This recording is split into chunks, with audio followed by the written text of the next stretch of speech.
So Antonio Brown of the Pittsburgh Steelers, very dramatic year this year, a remarkable player. He's obviously going to end up somewhere because he's just too good of a player. He's one of the top, could be the best receiver in football. A little bit of a me guy over a we guy, but, wide receivers historically been a lot of that stuff. Guy can absolutely play. But I do find it interesting. There's always a grass is always greener quality. I'll just speak for guys here to men. There's always a better job. There's always a better person. There's always a... And the reality is many times in life, we've all seen this guy. Some guy has an affair and you're like, why did he have an affair with her? His wife's actually beautiful and really smart. I don't get it. You see that stuff all the time amongst guys. I can't speak for women. I can speak for men. Almost every time I see a guy having an affair, I'm always like, yeah, but what's wrong with a wife? Great mom, good looking, smart, there for you. I don't get it. It's the grass greener thing. Guys are very susceptible, I guess, to it. Not going to speak for women, just dudes. Antonio Brown actually has the perfect team. Does Antonio Brown realize it? Story today, he wants to be a 49er. That's not a good fit. What Antonio Brown could really use is a loose, tolerant head coach. Oh, wait, he's got that in Pittsburgh. What Antonio Brown could really use is a wide receiver, a veteran big guy who can stand in a pocket as he runs deep and throws a great deep ball. Oh, wait, he's got that. What Antonio Brown could use is a team that can also run the football, forcing safeties in the box so he's not always double-teamed. Oh, wait, he's got that in Pittsburgh. What he really needs to be part of a team that already has a culture that doesn't necessarily have to build around him so they can win even when he's a distraction. Oh, wait, Pittsburgh's got that. San Francisco's an awful fit.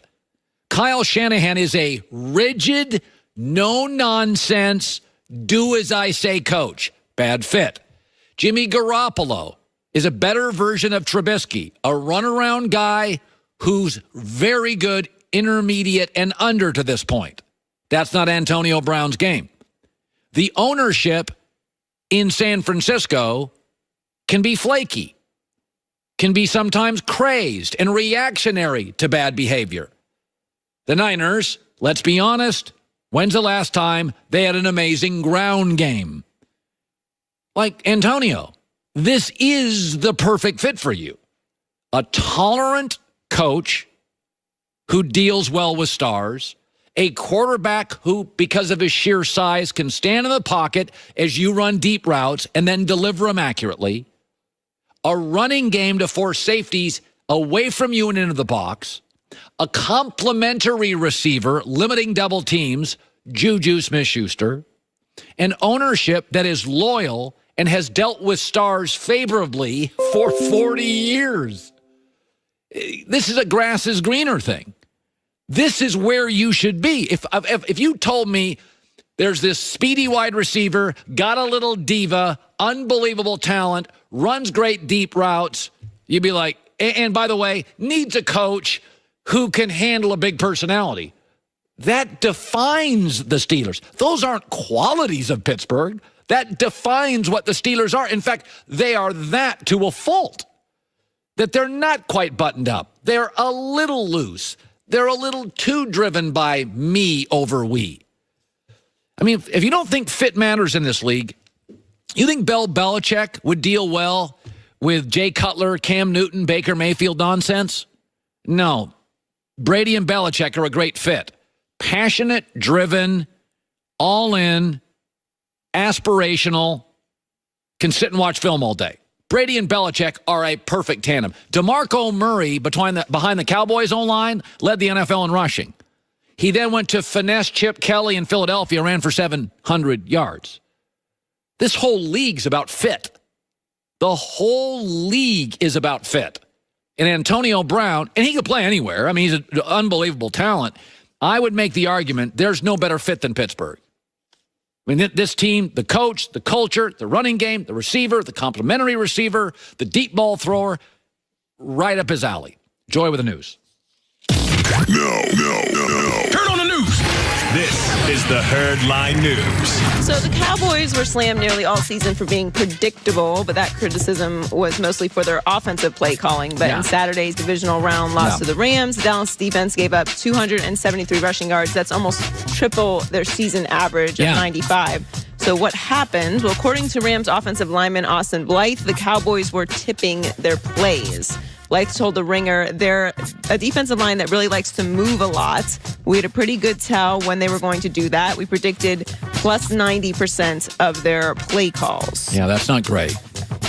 Well, I don't know how it works with week to week in the playoffs. I imagine during the regular season you may mix it up, but I don't know if during the playoffs you're going to change your defensive play call signals from week to week so that people don't catch on. But this is less on the Cowboys and more on the Rams being prepared. Well, and I also think when you have 14 days to prepare over 7, you can watch more film and you can pick up on the tells, what they call in poker a tell. Right. And I think this is harder to pick up on during the regular season, but there's a reason that Andy Reid, Sean McVay, Sean Payton, and Bill Belichick have very good records off buys because they take that extra time and look at how sharp the Patriots and Rams were this weekend. Right. That's the best game the Rams have played. And the Chiefs. And why?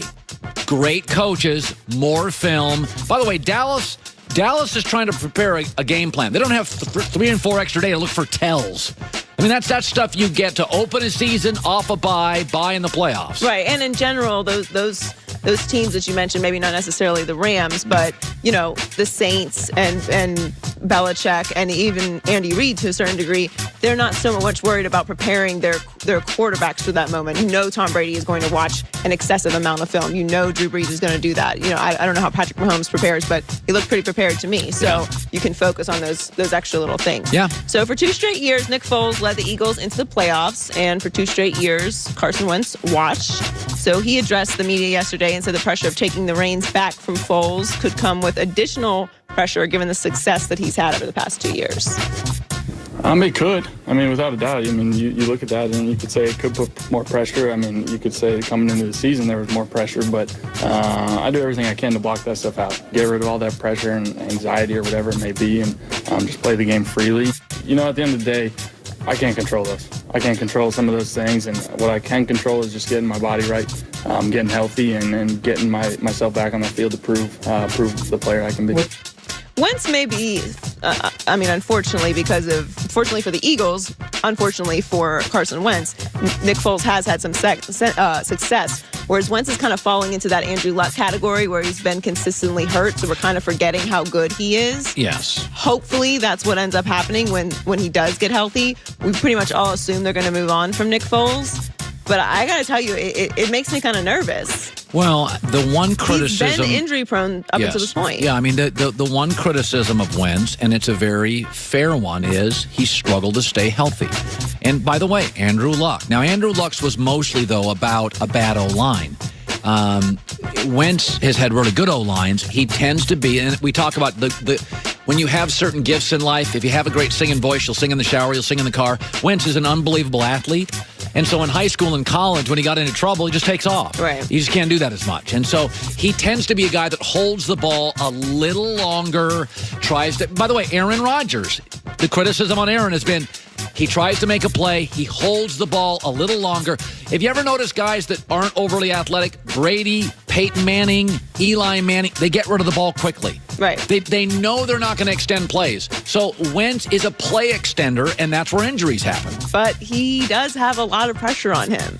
Because aside from the fact that everyone assumes that he is the better quarterback, even though Nick Foles has had more success with this team and into the postseason, everything's on him now. They won a Super Bowl. You have to win at least a Super Bowl to match what Nick Foles did. Yeah, which sounds crazy because it's Nick Foles and he just doesn't really get a lot of respect, but that's a fact.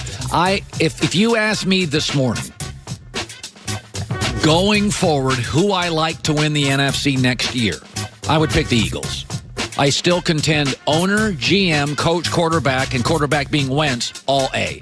So this morning, I would pick what team in the NFL, the NFC, has an A-plus owner, Packers don't have one, GM, Super Bowl winning head coach, and an A-talent quarterback. Bears don't have an A-talent quarterback. I would pick the Eagles next year. If I do it in the summer. I usually like June, July, I pick the NFL.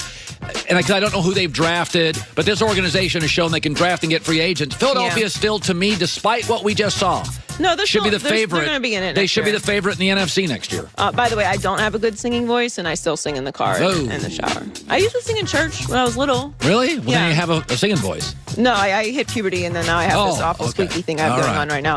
Finally, after Adam Gase's tenure as the Jets' new head coach got off to a little bit of an awkward start during his press conference yesterday. It wasn't Rex Ryan in 2009 predicting a trip to the White House, but Gase did make it clear that his number one job will be driving Sam Darnold to the next level, and that Darnold was a big reason that he took the gig.